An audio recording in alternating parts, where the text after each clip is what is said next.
أعوذ بالله من الشيطان الرجيم. بسم الله الرحمن الرحيم.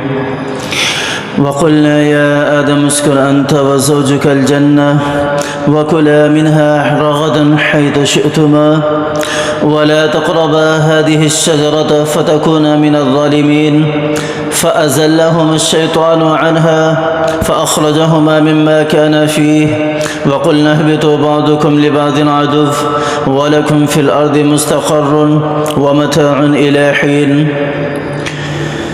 صدق اللہ العظیم.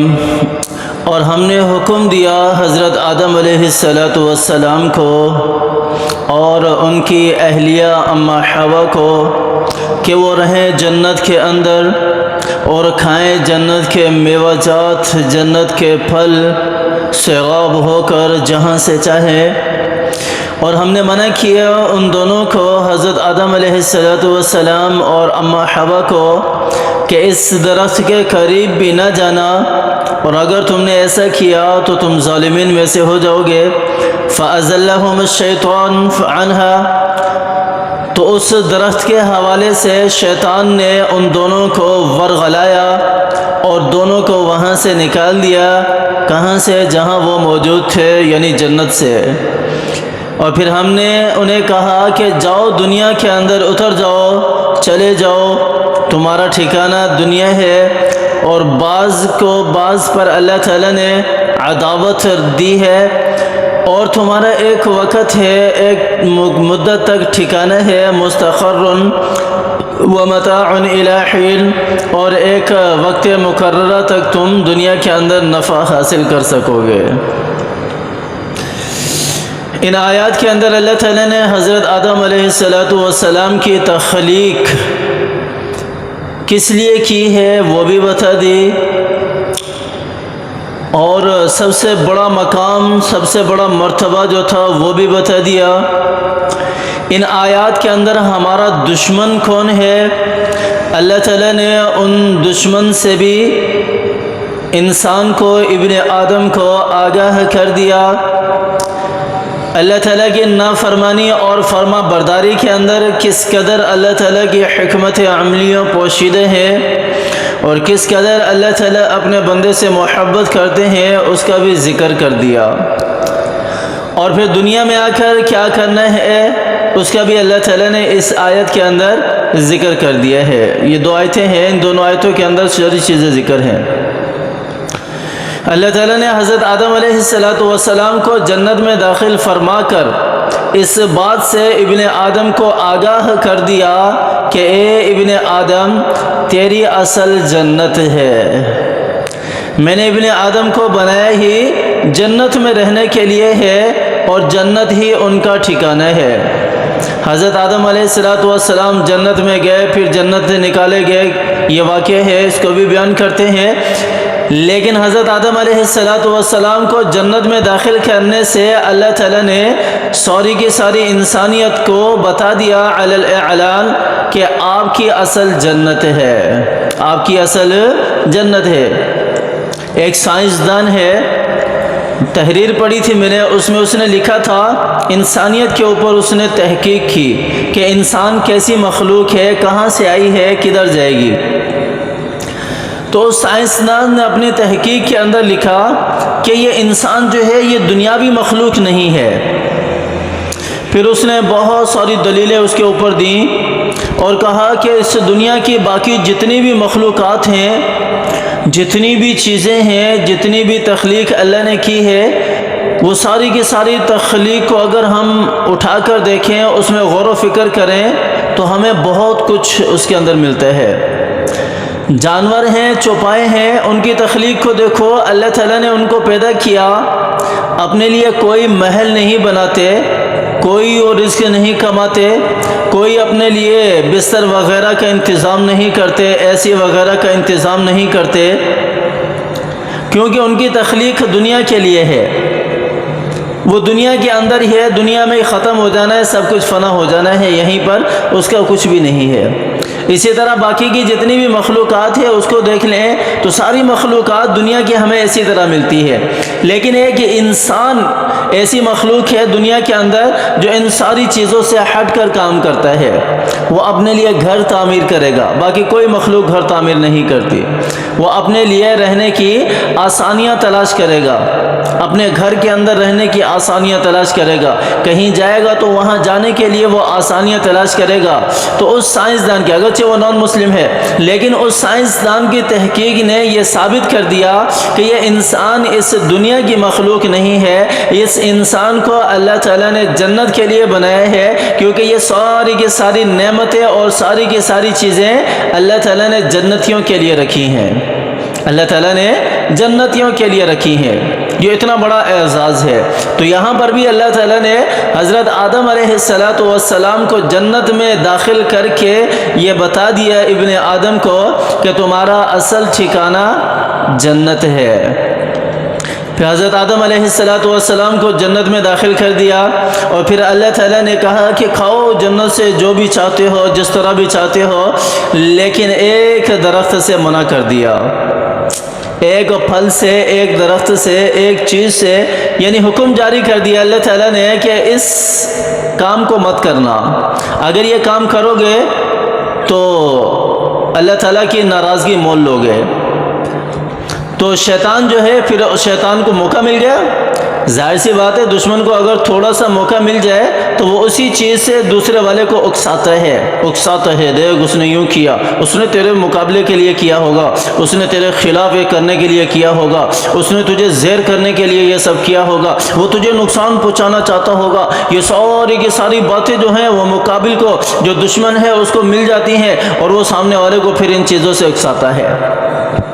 تو یہاں ہمارا دشمن شیطان، اللہ نے بتا دیا، سب سے پہلے حضرت آدم علیہ السلام کو اسی درخت سے اکسایا۔ کس طرح؟ کہنے لگا، حدیث کا مفہوم ہے، کہنے لگا اللہ تعالیٰ نے تجھے اس درخت سے کیوں منع کیا؟ تو سب سے اچھی مخلوق ہے، افضل مخلوق ہے۔ اللہ تعالیٰ نے تجھے اس لیے اس درخت سے منع کیا تاکہ اگر تو یہ درخت کھا لے گا تو ہمیشہ ہمیشہ جنت میں رہے گا، تو ہمیشہ ہمیشہ زندہ رہے گا، تجھے اور زیادہ طاقت ملے گی، اور زیادہ نعمتیں ملے گی۔ ان ساری چیزوں سے شیطان نے جو حضرت آدم علیہ السلام اما حوا کو ورغلانا شروع کیا۔ احادیث کے اندر مروی ہے کہ شیطان جنت میں داخل نہیں ہوگا۔ پھر یہاں جنت میں کس طرح چلا گیا؟ یہاں بہت ساری روایات ملتی ہیں جن کا مفہوم اور لب لباب یہی ہے کہ شیطان جو ہے یا تو وہ جنت کے جو گیٹ ہے، دروازہ ہے، وہیں پر بیٹھ کر اس نے اپنا اثر و رسوخ جو ہے وہ حضرت آدم علیہ السلام تک پہنچایا۔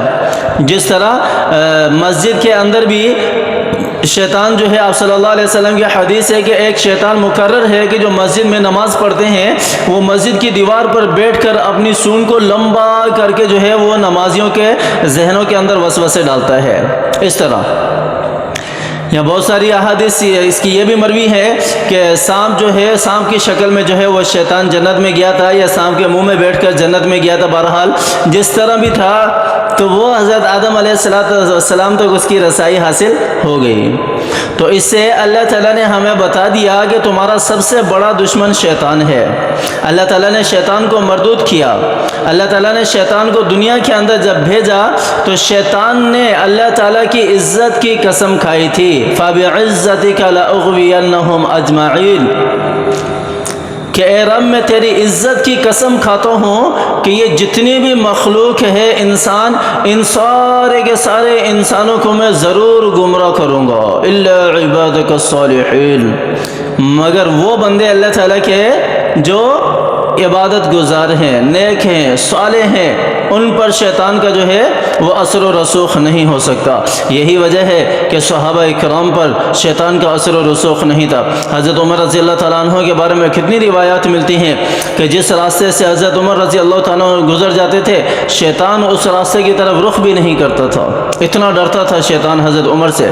تو اگر آج بھی ہم پارسا بن جائیں، آج بھی ہم اگر نیک اور صالح بن جائیں تو شیطان ہمارے اوپر حملہ آور نہیں ہو سکتا۔ میں صرف ایک جھوٹ کہتا ہوں کہ ہم ایک جھوٹ چھوڑنے والا بن جائیں، ایک جھوٹ، اس جھوٹ کے اوپر اللہ تعالیٰ نے قرآن پاک کے اندر ارشاد فرمایا ہے کہ جو شخص جھوٹ بولتا ہے شیطان کا وہ اعلیٰ کار بن جاتا ہے، شیطان اس کے اوپر حملہ آور ہونا شروع ہو جاتا ہے اور اس کو اپنے قبضے میں لے لیتا ہے۔ سورۃ الشعراء کی آیت ہے، هل انبئکم علی من تنزل الشیاطین تنزل علی کل افاک اثیم۔ اللہ تعالیٰ فرمانے ہے کہ شیطان ہر ایسے شخص کے اوپر حملہ آور ہو جاتا ہے، اس کو اپنا اعلیٰ کار بنا لیتا ہے جو جھوٹ بولنے والا ہے۔ جھوٹ کو چھوڑ دیں، سچ بولنے والے بن جائیں اور اللہ تعالیٰ کے جو احکامات ہیں ان کو پورا کرنے والے بن جائیں، اللہ تعالیٰ شیطان کو ہم سے دور رکھیں گے، شیطان کو ہم سے دور رکھیں گے۔ تو اللہ تعالیٰ نے بتا دیا کہ اے ابن آدم، تمہارا سب سے بڑا دشمن جو ہے وہ شیطان ہے۔ جس طرح جنت میں سکون سے نہیں رہنے دیا، اسی طرح دنیا کے اندر بھی تمہیں سکون سے نہیں رہنے دے گا، تمہارے دلوں کے اندر وسوسے ڈالے گا، اپنے رب کے خلاف، اپنے دین کے خلاف، اپنے نیک اعمال کے خلاف، اپنے رشتہ داروں کے خلاف، اپنے دوست احباب کے خلاف، حتیٰ کہ جو بھی نیک عمل ہوگا اس نیک عمل سے وسوسے ڈال کر تمہیں روکنا چاہے گا، تمہیں روکنا چاہے گا۔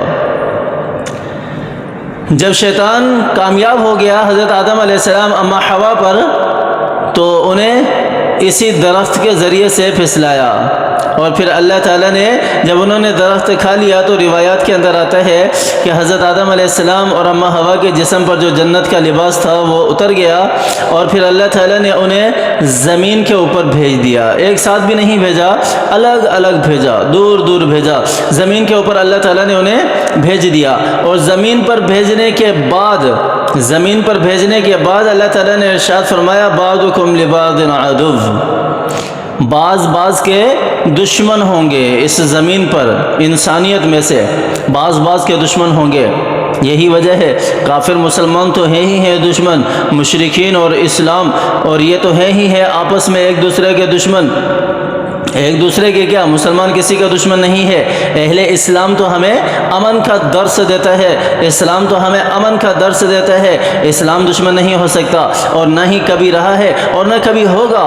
ہاں، جب اسلام کو نقصان پہنچایا جائے، جب اسلام کے امن کو نقصان پہنچایا جائے، پھر یہ جواباً کارروائی ضرور کرتا ہے، جواباً کارروائی ضرور کرتا ہے۔ یہ کہ امتیازی حیثیت حاصل ہے ہمارے دین کو، ہمارے اسلام کو۔ وَلَكُمْ فِي الْأَرْضِ مُسْتَقَرٌّ وَمَتَاعٌ إِلَىٰ حِينٍ، لیکن اللہ تعالیٰ نے دنیا میں نازل کرنے کے بعد ابن آدم کو بتا دیا میں تمہیں دنیا میں بھیج تو رہا ہوں، لیکن یہ ایک آزمائش ہے، یہ ایک آزمائش ہے، یہ ایک امتحان ہے، اس امتحان سے گزر کر دوبارہ پھر تمہیں اسی اپنی اصل کی طرف آنا ہے جس کے لیے اللہ تعالیٰ نے تمہیں پیدا کیا ہے، جس جنت کے لیے، اسی جنت کی طرف تمہیں پلٹ کر آنا ہے، اسی جنت کی طرف تمہیں لوٹ کر آنا ہے۔ تو اس دنیا کی زندگی جو چھوٹی سی ہے، وَلَكُمْ فِي الْأَرْضِ مُسْتَقَرٌّ وَمَتَاعٌ إِلَىٰ حِينٍ، اس چھوٹی سی دنیاوی زندگی کے اندر اللہ کی مرضی کے مطابق زندگی گزارنا، اللہ کے بتائے ہوئے دین کے مطابق زندگی گزارنا، اللہ کے احکامات کو پورا کرنا۔ اللہ تعالیٰ نے وہاں حضرت آدم علیہ السلام کو ایک کام سے منع کیا، اور اس کام کے کرنے سے اللہ تعالیٰ نے کیا کیا وہ بھی بتا دیا۔ اور یہاں پر بھی اگر دنیا کے اندر ہم اللہ کے احکامات کو پورا نہیں کریں گے، اللہ کی مرضی کے مطابق زندگی نہیں گزاریں گے، تو یہ دنیا میں آنا یہ سزا تو کم ہے، لیکن آگے جو آخرت میں اللہ تعالیٰ نے ہمارے لیے پھر جنت اور جہنم کی صورت میں جو عذاب تیار کر رکھا ہے، اور جنت کی صورت میں جو نعمتیں تیار کر رکھی ہیں، نعمتوں سے محروم کر کے پھر اسے جہنم میں ڈال دیا جائے گا۔ اللہ تعالیٰ ہماری اس قسم کے عذاب سے حفاظت فرمائے۔ اللہ تعالیٰ ہمیں دنیاوی زندگی اپنی مرضی کے مطابق گزارنے کی توفیق عطا فرمائے۔ اللہ تعالیٰ مجھے بھی اور آپ کو بھی عمل کرنے کی توفیق عطا فرمائے۔ آمین ثم آمین، وآخر دعوانا ان الحمد للہ رب العالمین۔